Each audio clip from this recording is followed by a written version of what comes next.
గోస్వామి తులసీదాస్ జీవితంలో చాలా అందమైన సంఘటన జరిగింది.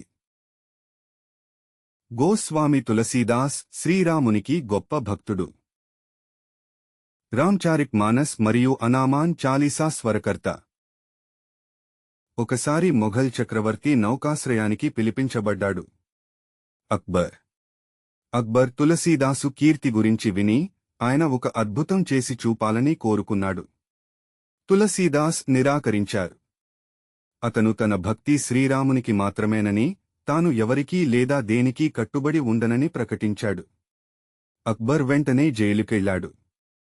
తులసీదాస్ ఆ జైలులో తులసీదాస్ తన ప్రియమైన ప్రభువైన హనుమంతుని వైపు తిరిగాడు. ఆయన హనుమాన్ చాలీసాను రచించి జపించాడు. పరిశుద్ధమైన భక్తితో కూడిన 40 శ్లోకాలు. స్వచ్ఛమైన శరణాగతి యొక్క 40 శ్లోకాలు. ముద్రణ. అతను 40 రోజులు జైలులో ఉన్నాడు. ప్రతిరోజూ ఒక శ్లోకాన్ని జపిస్తూ. 40వ రోజున అద్భుతం జరిగింది. వానర సైన్యం దండెత్తింది. అక్బర్ దర్బారు. వారు దర్బారులోకి దూసుకువచ్చి కావలివారిపై దాడి చేసి బీభత్సం సృష్టించారు. పాడుపూర్ సిక్రీ నగరం అంతటా. పద్మావతిపురం, అగ్నివర్ణుల సైన్యం కూడా వారిని ఆపలేకపోయింది. అతను తన రాజధానిగా తన కోసం నిర్మించుకున్న నగరం. కోతుల సైన్యం. దానిని నాశనం చేస్తున్నారు. అక్బా యొక్క సైన్యం మొత్తం ఆపలేకపోయింది. వాటిని గ్రహించడం.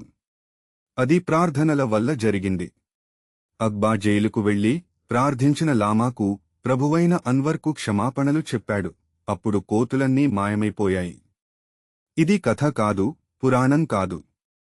ఇది చరిత్ర, నమోదు చేయబడినది, చక్కగా నమోదు చేయబడినది.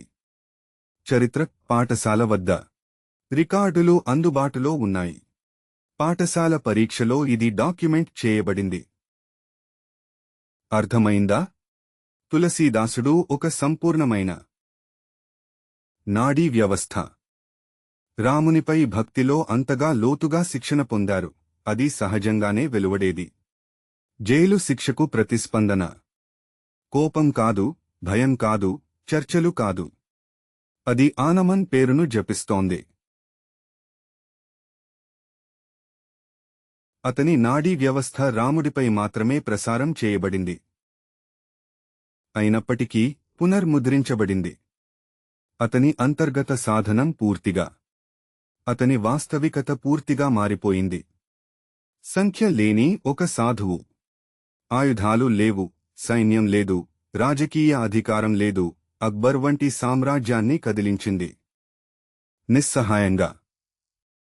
ఆ కాలంలో అత్యంత శక్తిమంతుడైన పాలకుడు కూడా నమస్కరించవలసి వచ్చింది. అక్బర్ కాలంలో అతను తెలిసిన ప్రపంచంలో అత్యంత శక్తివంతమైన పాలకుడు. అతను నమస్కరించవలసి వచ్చింది. అది పునముద్రించబడిన నాడీ వ్యవస్థ యొక్క శక్తి.